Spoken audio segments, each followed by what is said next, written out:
Welcome to another episode of the Impact Driven Brand Series.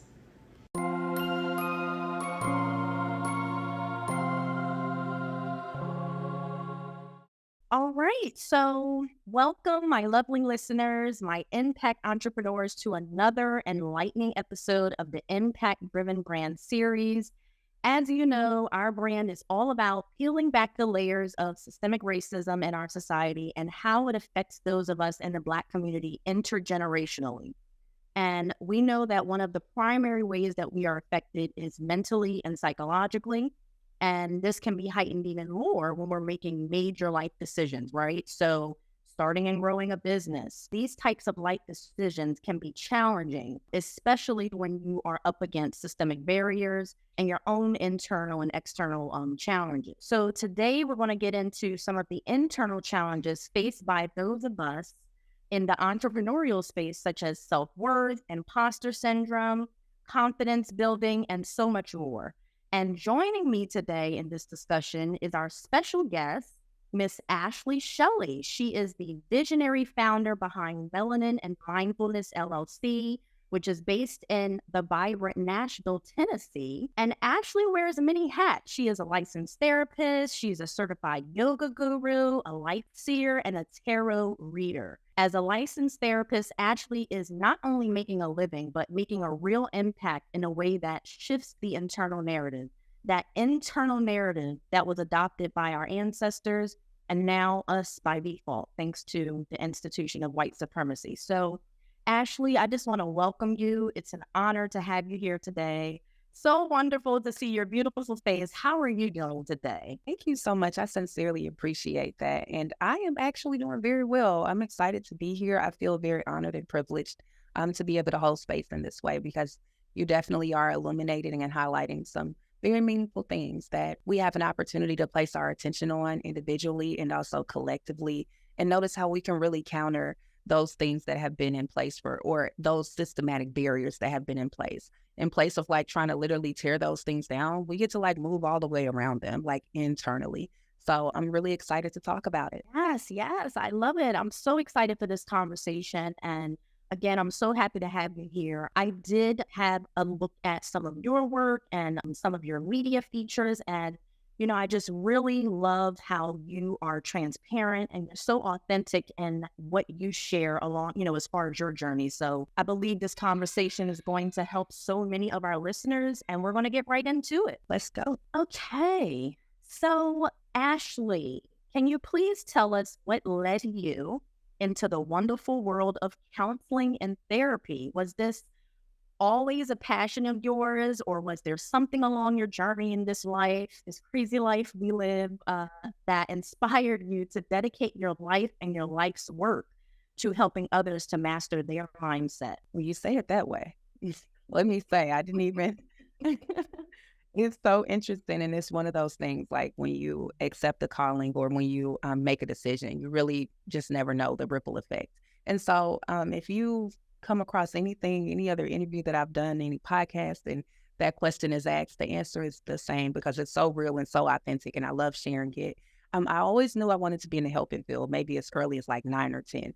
And before age 11, I used to say, oh, I want to be a nurse. I knew I didn't want to be a doctor. I don't know. I didn't feel like doctors were like with you. You know what I mean? That's my image of it. No offense to physicians, love physicians, have physician friends. But for me, I used to say like I wanted to be a nurse. I feel like that vision of like compassion and like empathy and closeness was what I was leaning into. And not until like a year later, like when I was about 11, there's this show, and I say it every time, it was called For Your Love. It was like a Black show for the most part, mostly Black cast. And Holly Robinson Pete was a Black therapist, a Black psychologist on the show. And I grew up watching like Frasier, love Frasier, so funny. And it never clicked that, Frasier's a psychiatrist, and that's something that I would want to do. But when I saw Holly Robinson Pete, this Black woman, and she would come home with her little briefcase and she would talk about what she was doing, I was like, that's what I want to do. That's what I want to do. And at age 11, I just knew. I didn't even have to think about it when it was time for me to go to college. Like I don't even recall talking about it a lot. Like anyone asking me like, what do you want to do? But I do know when it was time for me to go to school, I was like majoring in psychology. There was just no question about it. And the journey just kind of like unfolded. And like you said, life, doing what life does. all the things between me being able to conceptualize and visualize, that's what I want to do, to age like 18, really like shape what that path could look like. And I've been locked in ever since. So beautiful. Wow. That's a beautiful story because that also shows the power of media and like writing and directors and writers really putting intention into the roles that they are having represented through their characters. So that just goes to show you how powerful that is. And I just think that's a beautiful story because, like, literally from you seeing that show until now, like that, like you knew right away. And you didn't have to go through the, the ebbs and flows of figuring out what major and this and that. Like it was tunnel vision and you made it happen. So I think that's so beautiful. Thank you. Let's see, along your path of becoming a therapist and now as an impact entrepreneur and business owner, have you encountered moments of imposter syndrome? A lot of people talk about imposter syndrome. I feel like, this word, can be so taboo, but I would really like us to dig into like what makes up imposter syndrome as opposed to just focusing on the word. Like I feel like everybody uses this word, but have you encountered those moments of imposter syndrome and how did you navigate those feelings, if they did come up? Absolutely. I mean, have I encountered moments? This moment. So let's talk about becoming an entrepreneur. And I can say this wholeheartedly and emphatically.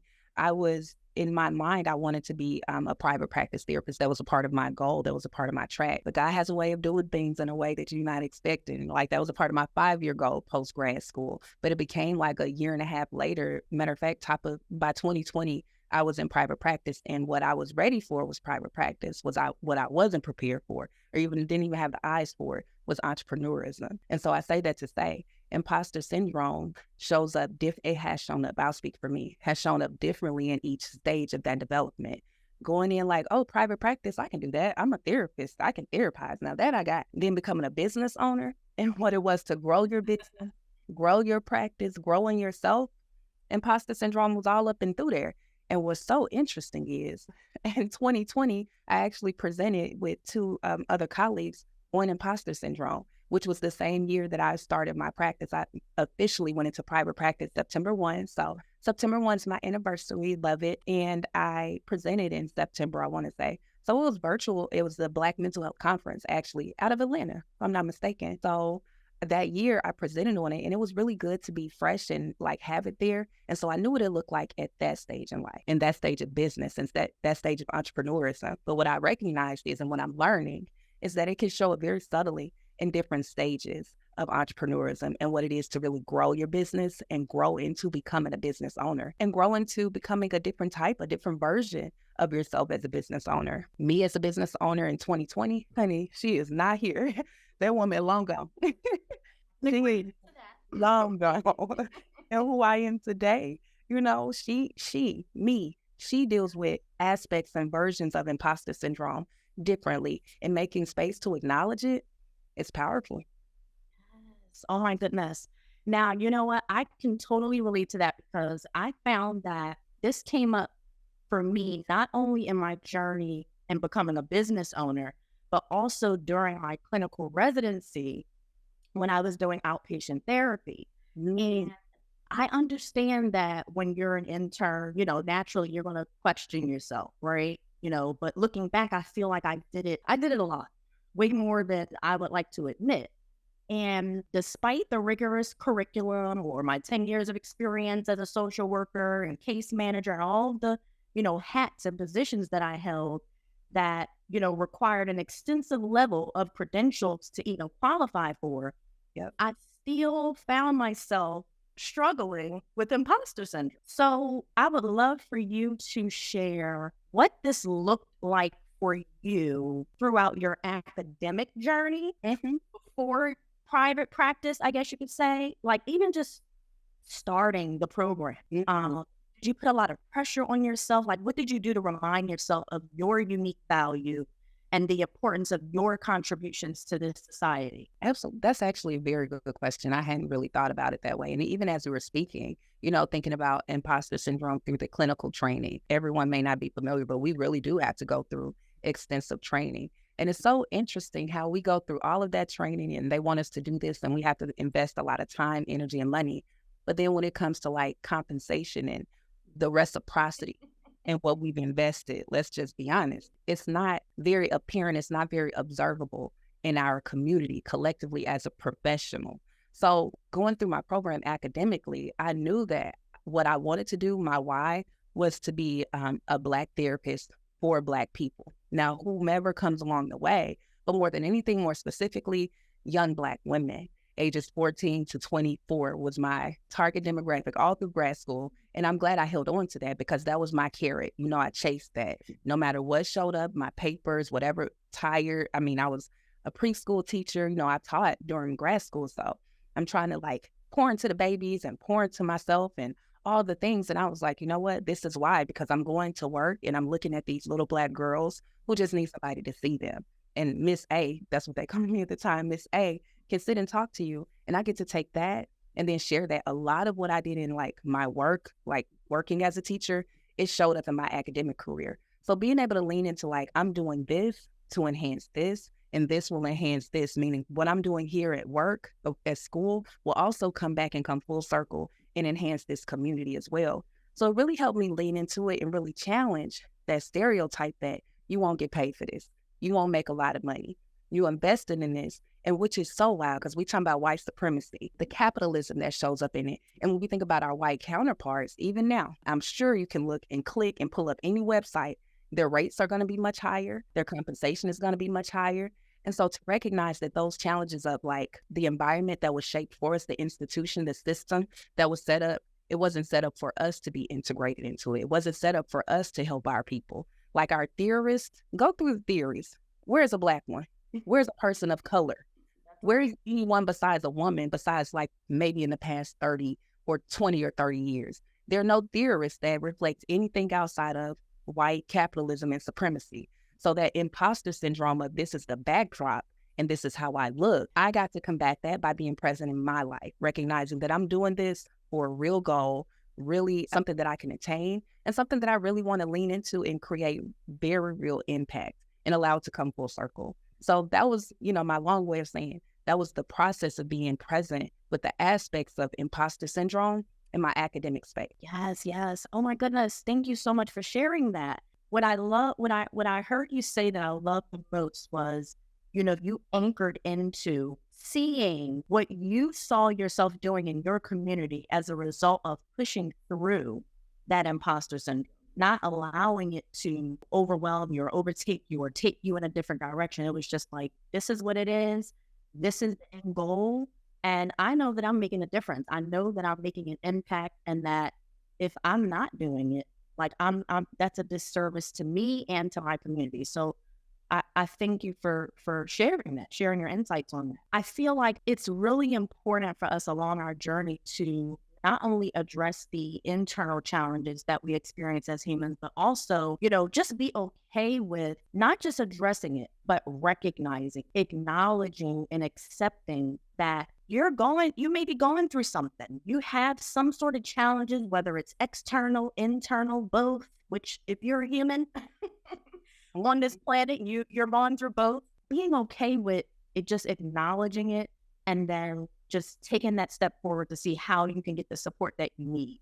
So how do you perceive the role of systemic racism in exacerbating mental health struggles, such as imposter syndrome, specifically for those of us of African descent, and especially within the entrepreneurial space? Because when we think about the history of our ancestors, we've always been bosses, entrepreneurs, business owners. Even if it wasn't in the entrepreneurial space, which really, even a doctor, that's an entrepreneur. But this is who we are. This is who we've always been, right? But sadly, over the course of history, evidence has shown that every time our ancestors were able to build a sustainable life, build communities and towns with booming businesses, amidst all of the odds being stacked against them, here comes the white supremacists eager to tear it down, like we saw with Tulsa. And I feel like everyone focuses on Tulsa, but this was happening across the country. I've put in many states and many cities and towns. So, how do you see the role of systemic racism exacerbating mental health struggles such as imposter syndrome and anything else that you've seen in your practice? Well, I'll speak specifically to entrepreneurism, especially in the Black community. And I'm glad you expounded on your question the way that you did, because it illuminated this aspect, noticing the impact of it. Because the fact that, a lot of our booming thriving Black communities early on were torn down. And you said something else that's very important for us to recognize. We were all, for the most part, a big part of our culture was to be entrepreneurs, was to be self-starters. It's in our DNA. It's a part of our cultural experience historically. And so to recognize that what we feel intrinsically ingrained, like in our DNA and our biology, and what we're being met with, those things may need to be reconciled. So recognizing the impact of that, this real entrepreneur spirit that you might have, this fire, may have been impacted not only by your own experiences, but the experiences of your greats and your great who were able to be entrepreneurs or lean into having their own little kitchens and serve plates, and then somebody come and mess it up and burn it down and all the things. What fear may have been instilled that if I lean into this passion, this fire, this core belief that I have, that what it is that I want, I can build and I can create. If I lean into that, then what will happen? The fear of loss. And then we think about imposter syndrome. I'm not going to go into all the resources, but really, like, it didn't start with you. The things that have been passed down that we don't realize that they're showing up and being expressed in us in a very particular way. And the beautiful thing is, no, it doesn't have to be judgment. It doesn't have to be criticism. We get to observe it, observe the impact of potentially, white supremacy and the expressions of that. Because it's one thing to know that that's a system. How is it expressed? And sometimes it's expressed with anger and it's met with violence and it's met with all of these things. It's expressed that way. And then what is the impact of it? Yes, we're fully aware of it. And how has it impacted us? Well, maybe my great has been very fearful of, and then it passed down to their greats. And then they wanted to be protective. And what may have been a form of protection 40 years ago may not be the same form of protection that we need. And so what we may be fearful of is leaning into this entrepreneur spirit because of this fear, because of this, what could potentially happen that has been passed on. And so it's showing up in our present life in a very particular way. So what you see as I'm not motivated, or I'm not doing enough, or if I do this, what could go wrong? We get to recognize, this expression of imposter syndrome may actually be a result of some real deep-seated fear experiences that have shown up based on the system that we're living in and working around more than anything. Yes. Oh my goodness. This is the part of the conversation that I love, because this is something that I was battling with for a while after my grandmother's transition. So before my grandmother's transition back in November, Veterans Day of 2022, I always remember my grandmother dropping gems and seeds and talking about, just the different struggles that she had as she built her business. She was a salon owner for over 40 years, and then she began to invest in real estate. And she would always say, I may not be the best reader, or I may not be savvy with the computer, but she always had that resilience and that, just that drive. Then I saw that growing up, and I remember her, dropping seeds and giving us her wisdom whenever we were around her. And I just think back to after her passing, I had saw the movie Root, and I think I may have saw it maybe one other time before that. But it was like when I saw this after my grandmother's passing, I felt like I was going through a grieving period, like double grieving, like grieving over my grandmother, but then just thinking about her parents. And I just think about the world that we live in and how it's so easy for white supremacists to say, well, just pull yourself up by the bootstraps and victim this and victim that. I literally just posted a video on my Instagram yesterday, and it was the first video that I posted that was a little controversial. And the conversation that's going on, I had to just kind of shut it down for a minute and just refocus.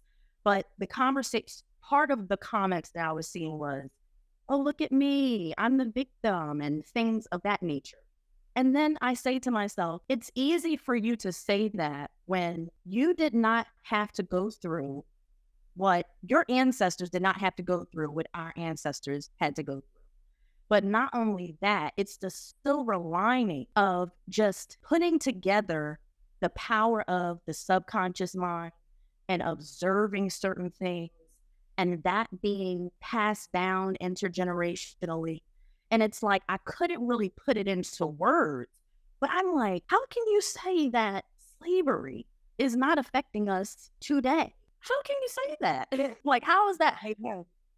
So it just baffles me, the ignorance, when it comes to white supremacists, but sometimes in our community as well. And that was really what drove me to rebranding and starting a brand new podcast, because I'm not sure if I mentioned this to you, but I mentioned this on one of my other episodes with another guest about my experience starting my podcast and using a podcast matching platform and never having been matched with one Black woman. Oh, wow. Yeah. And that brought up guilt for me because I'm like, these are not the only conversations we're supposed to be having, but I was so wrapped up in the technology and being excited about being connected with, all these different people. And when I looked up after maybe 3 or 4 episodes, I'm like, what is going on here? So then I go in, I try to type in little tags, and I'm looking at other Black guests and hosts. And I noticed that they had to type in Black, Indigenous, and it really opened my eyes. I'm like, okay, really? Like, this is what we have to do to be matched with with someone that looks like us. So it's just it's the things that people put off as ancient history that still manifest today. How can you know the power of the mind, but still try to make it seem like slavery, integration, segregation, everything that our ancestors went through should have no effect on us as a human being today? So I just thank you for expanding on that. I can go into that all day, but I'm going to stay on track here. I got you. And I'm going to say this, not to get us off track, but we're going to say it and go. The power of the mind is so interesting because it works all ways. If you want to believe that it didn't have this effect, then that's what you want to tell yourself. And you want to believe that because it diminishes possibly a lot of the things that you're experiencing. And I'll say this, and this is I feel that it may be controversial to others. It's not controversial to me. We weren't the only ones being oppressed. So were our white counterparts. So were those white women who wanted to do things differently, such as be with our Black men and mingle with their Black women friends.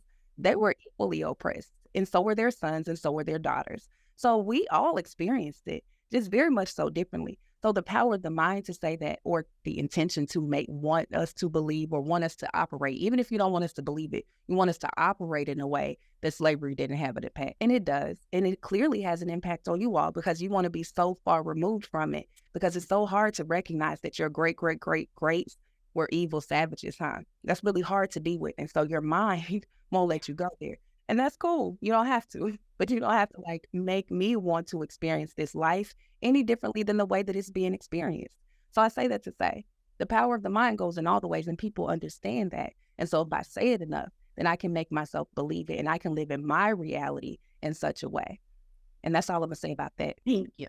Thank you for expanding and expanding again because we're here to hear you. So thank you. Yes, I absolutely agree.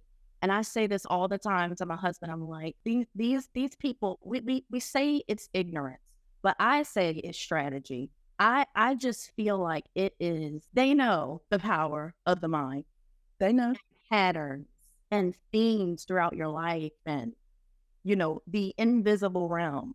And so it's just amazing to me how it wasn't enough to treat our ancestors that way and establish this institution of white supremacy. But now you want to keep this going down the generation. And it's like, how does that benefit everyone, including your children, white supremacists? Because do you really want to see your children fighting the same fight, seeing what we saw happen in Alabama? Is there something that's going on and on and on and on? They don't care nothing about that because just like we're the product of our ancestors, so are they. They didn't care about each other. That's why I say oppression was all up. They didn't care about one another.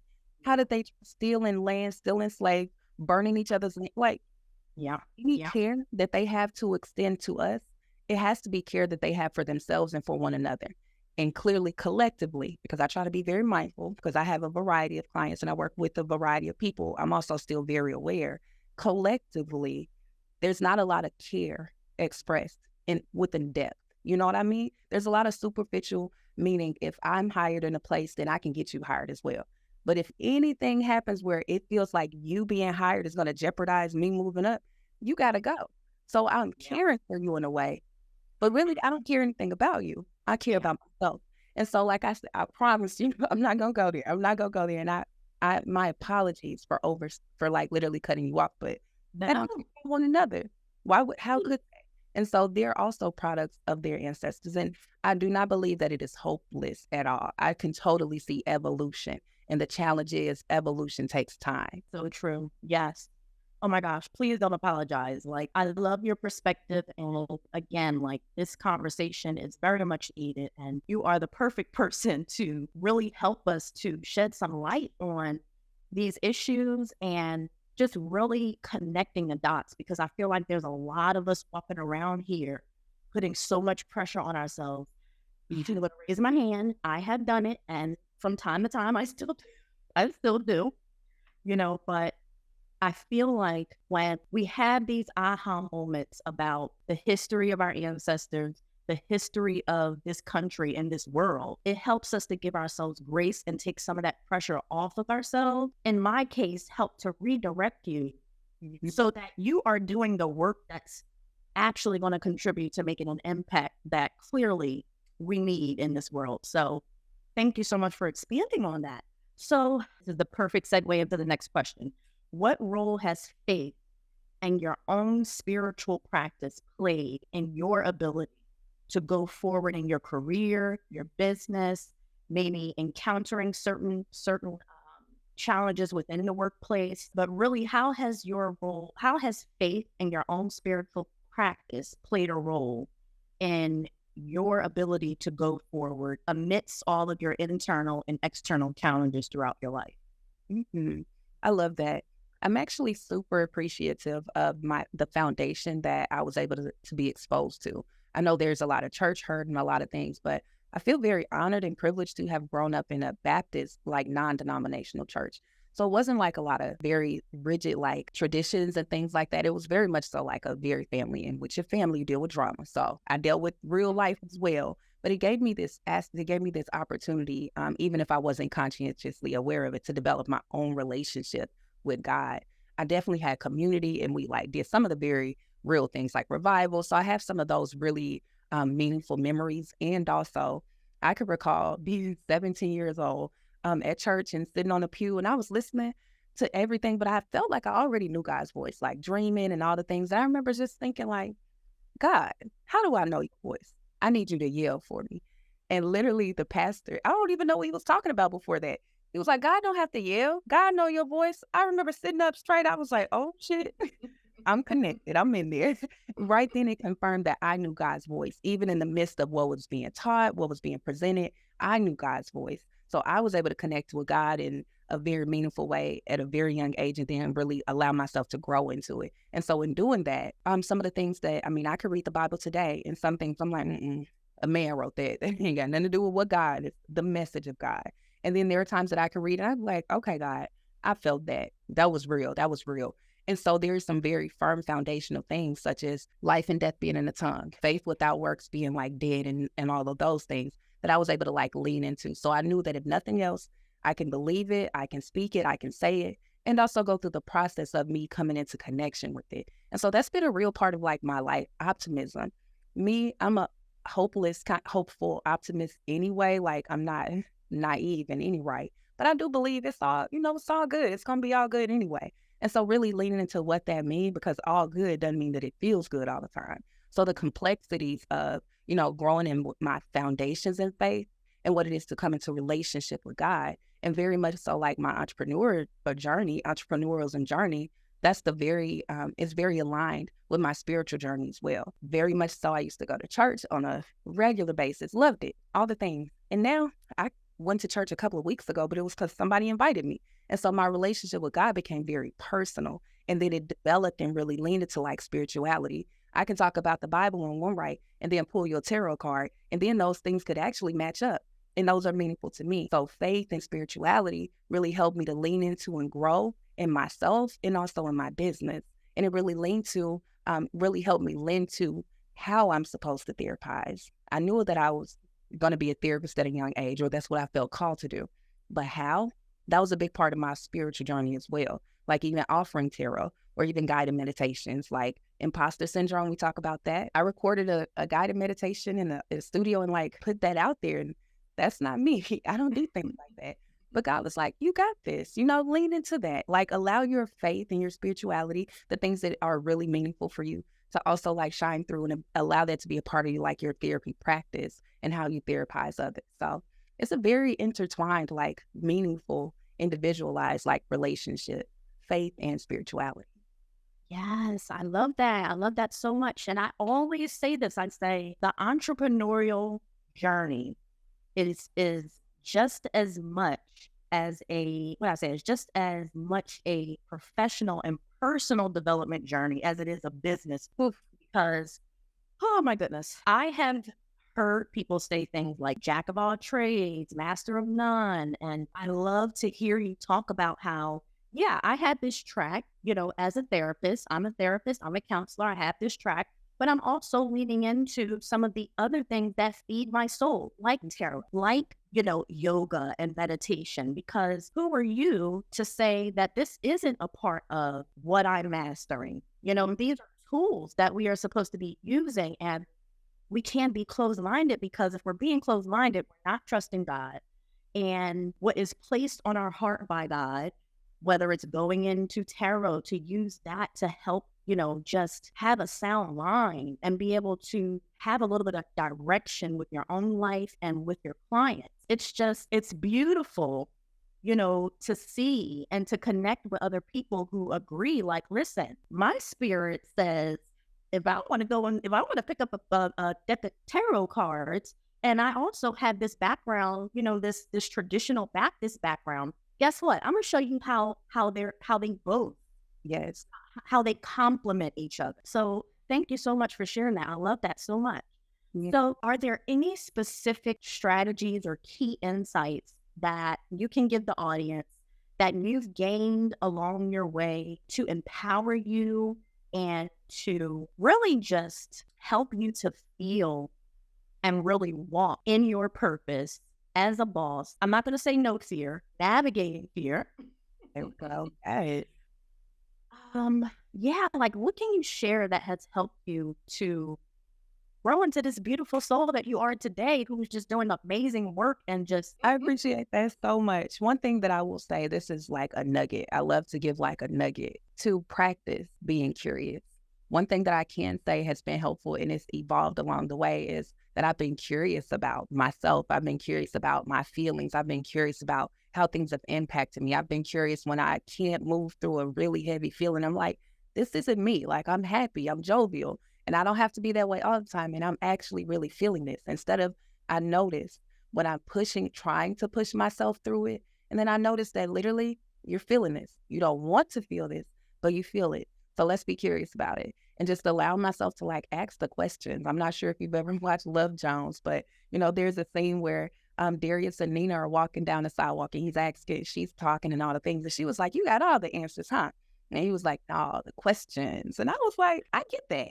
I feel that, you ask the questions and you get to, you come to a solution. The solution meets you in place of feeling like you need to find it. You ask the questions and it reveals itself to you. And that's in I'll say all things, but I don't want to overgeneralize, but in most things. So be curious, allow yourself to practice. And that's the beautiful thing. Practice it. There's no one way to ask the question. It doesn't have to be a right way. You just ask it. And, ask yourself, why am I feeling this way? Well, do I want to feel this way? I don't. How is this impacting me? I'm having a very rough conversation with someone. How is this impacting me? Yeah, I have to finish the conversation, but, am I feeling anxious? And so allowing yourself to practice being curious in so many aspects can be a very real grounding point. I love it. I love it. Okay, so people, you're listening. As you've heard, the institution of white supremacy was established centuries ago, right? But sadly, it continues to be maintained today, not just by white supremacists and racists, but also by those of us in the Black community, right? So you're probably saying, like, what do you mean? Like, how can that be possible? By ignorance, by refusing to see the obvious, by going along with the status quo instead of challenging it, by sinking into the indoctrination instead of going against, asking questions, and sitting with that uncomfortability. So with that being said, we need to be honest about the challenges and the barriers that we experience as individuals of African descent and how they are linked to systemic racism instead of trying to find ways that it's not. It's time for more of us to embrace our gifts, to step up, to speak up, and to work together within our own respective industries to uncover the world that we live in. Maybe you have had a loss. Use that to ask the questions. This is what I did with my father and with my father, I felt like it was one phase. And with my grandmother, it was a whole nother phase. So we have to ask the questions. We have to be curious and uncover the world that we live in so that we can liberate ourselves and so that we can help others to do the same, right? That's the work that causes a ripple effect across the generations. So you may be a master of the mind, like Ashley, a trauma expert, an ancestral, a spiritual healer. Guess what? We need your personal brand of impact. We need it. And if this is the work that you're committed to and you want to turn your gifts and your special skill sets into an impact brand that is helping the community, also helping yourself, you can start by taking our impact brand assessment. Our team will dive in, understand your unique business goals, where you desire to be as a business owner, and provide you with a tailor-made plan to get you there.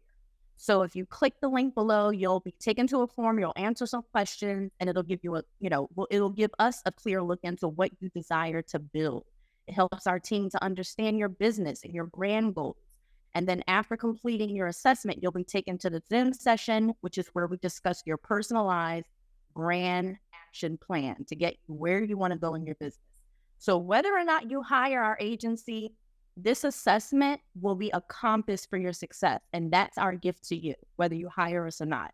So we're in the business of making an impact. So you'll leave that Zoom meeting with a wealth of knowledge to use as you grow your business and brand going forward.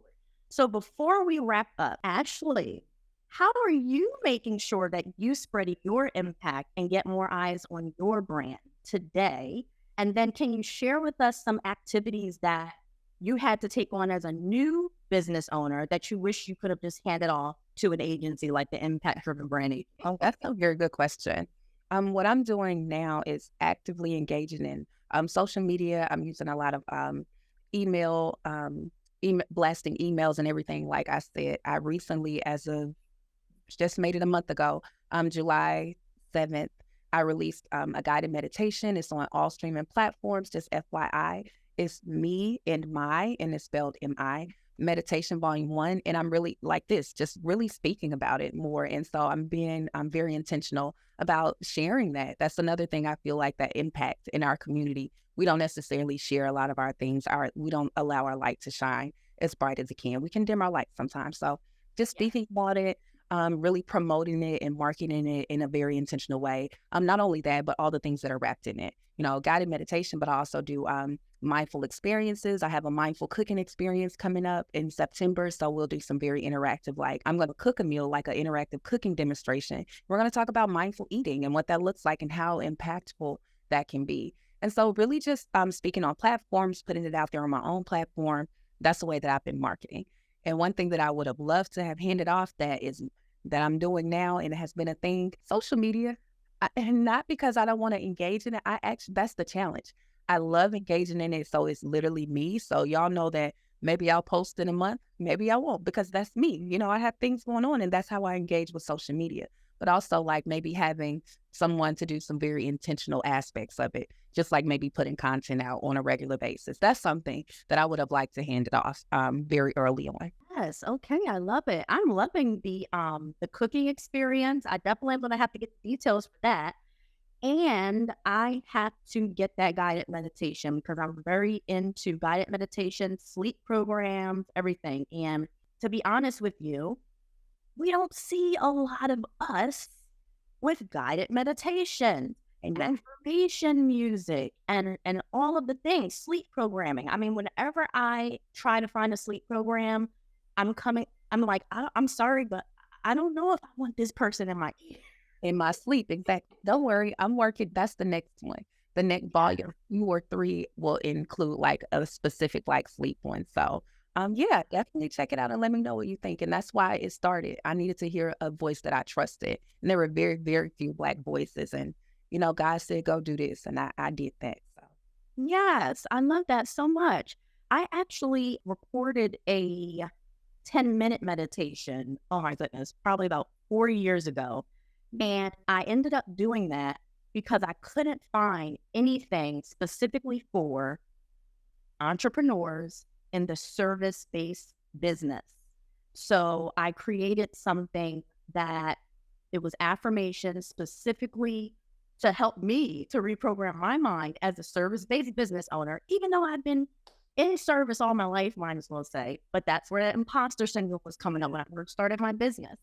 And yeah, so like I was saying, you don't see many of us, in that space, but now that's starting to shift because we're realizing that we're not finding what we need because we need to create it. exactly. Like we I did. love that. That's the spirit. That's our ancestor spirit. We needed them. So we created them. Yes, absolutely. So I can't wait to get my hands on your meditation and I can't wait to get the details about the cooking experience. I love that because diet, nutrition, all of that, even that can be linked back to the systemic racism, slavery, and how our ancestors were treated and food that they had to eat. So that's so beautiful. And I thank you for that contribution to our community. Thank you. So let's see. I'll ask one more question, and that is, where would your business and brand be? Where would you see your business and brand if you had a dedicated team to support you every step of the way, from the time you started until scale mode? I would say I believe a big difference is that my brand would be, I believe, more nationally recognized. I believe it would have just more reach. It would just be broader. Me doing it myself, and then also like with a few, others, but for the most part myself primarily, it's made some very real impact, and it's so interesting to be able to see that. And I imagine if I had a team, the impact would have been, and I believe the impact is great, broader though, broader. Yes, I agree. I absolutely agree because along my journey, after doing all the things, all of the strategy, all of the business items, I realized that the most important piece is you being able to really just be you and show up in those rooms, spread your name, spread that impact. But before you even get there, it's about aligning yourself with those opportunities, with those aligned partners and those people. And so that was one of the things that I learned, I would say I won't say too late in the game. I'll say, I wish I would have learned that earlier, you know? Um, and I feel like when you're talking about, aligning yourself with those opportunities, there's a process involved for that, right? And so if you want to be able to show up and just spread your impact, you got to realize that there's some things that you have to be hands off on. And also sometimes lack of knowledge, lack of information, and lack of resources can keep us from even recognizing that. We're just thinking that we have to do all the things. So that was really one of the things that inspired me to create the Impact Driven Brand Agency, because everything that I was doing for myself, I'm like, oh my goodness, like I went through all of this trial and error, trying to get this down, trying to get that down, realizing I have to align myself with partnerships that make sense for my brand, that makes sense for my message. In doing that, I'm like, oh my goodness, like we have to figure out a way to help others to understand this and get over that hurdle of trying to get visibility, because it's really not as hard as you may think. Media features, even like, television media features, online, offline, these are all things that are accessible to us. But you have seen a lot of that with our white counterpart. And I believe that a large part of that is because of that gatekeeping, that lack of, oh, wait a minute, I can do a TV feature? Oh, okay. But there's some steps involved, so just having access to the right information, the right people, that really can be a game changer for your brand. And so that's one of the services that we offer is the visibility strategy and the partnership alignment support. And so I love that you mentioned that you feel like, you would have been more nationally recognized. You have done a beautiful job with your brand. But it's like, for you that is listening, are you supposed to be taking that on all by yourself, right? You don't want to be along this business journey alone. Even if you just have one, it doesn't have to be an agency, maybe a creative partner, someone you can brainstorm with, because this is something that I struggle with. I was trying to put it all on my husband, and it's just like, okay, this can be my creative partner to an extent, but you don't want to overburden the people in your life, who are there to serve a different purpose in your life, So I say to you, no matter who you decide to hire or work with, get the help that you need. When you realize that you're coming up against challenges and obstacles, internal and external challenges, just ask the question, because that's really a lot of what I've been doing along my journey is asking a question. How can I do this? How can I do that? And then it leads you down that road. But when you have a team or you have a coach or someone who's been down that road and has built out the process and the infrastructure already and can duplicate that for you, it makes a huge difference. And it accelerates you getting to focusing on the main thing you're supposed to be focused on, which is spreading your impact, serving your clients or your audience and whatever it is that you do. So I just want to thank you, Ashley, for being here with us today. Such a wealth of knowledge. We appreciate your wisdom and your presence and your work. And yeah, before we go, if you can just share with everyone how they can find and connect with you, that will be lovely. And then we'll be heading out. Thank you so much. I sincerely appreciate it. It was a great time, honestly. You can find me at meandmywellness.com, and that is MEANDMI wellness.com. And on Instagram, I'm like at meandmy_wellness. And the only caveat is my is spelled with an I. So yeah, those are the ways to literally get in touch and connect. And I would love to, hear and connect with you all, hear from and connect. Absolutely. Thank you. Thank you. Thank you. And all of Ashley's details will be in the show notes. So you can check down below, click the link, check out what Ashley has going on. Definitely look out for that food experience that she has coming up, and most definitely grab that guided meditation, because don't underestimate the power of guided meditation. I mean, it's so powerful. If you just do a little bit of research on mind science and the subconscious mind, you'll realize how powerful meditation, guided meditations, and programming can be so beneficial to your life and just shifting your realities. Thank you, Ashley. And I will catch everyone on the next episode. Enjoy the rest of your day, and thank you. Thank you. All right, that's a wrap for today's episode. Please like, subscribe, share with the people you care about, and leave a review. I'll catch you in the next one.